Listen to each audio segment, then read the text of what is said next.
Hey there, fellow programmers. Whether you're just starting out on your coding journey or you're already a coding wizard. Today we're diving into a fundamental concept that we encounter quite often in the world of programming. Yes, you guessed it right.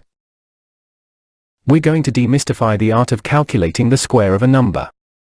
So, grab your coding wands, and let's conjure some Python magic together. Alright, folks.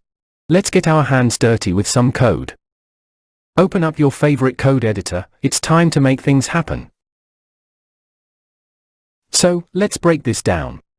In this slick one-liner, we've created a Lambda function named calculate_square. Now, Lambda functions are like those tiny, powerful spells you cast in a pinch, concise and effective.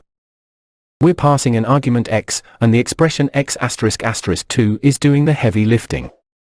It's like saying, hey, Python, take the number x, raise it to the power of 2, and give me the result. Voila! We have the square of x right at our fingertips.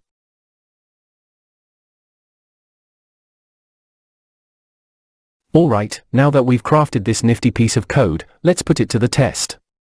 Shall we? Okay, folks, feast your eyes on the magic happening right here in our Python interpreter. There you have it, folks. The code effortlessly calculates the square of each number we feed it. Isn't that just spectacular? And just like that, we've waved our coding wands and made calculating squares a breeze. Whether you're a coding newbie or a seasoned pro, mastering these building blocks is what makes programming oh so exciting. Remember, each line of code is like a brushstroke on the canvas of your creativity. So, keep experimenting, keep coding, and keep unleashing your programming prowess. Thanks for joining me today, fellow programmers.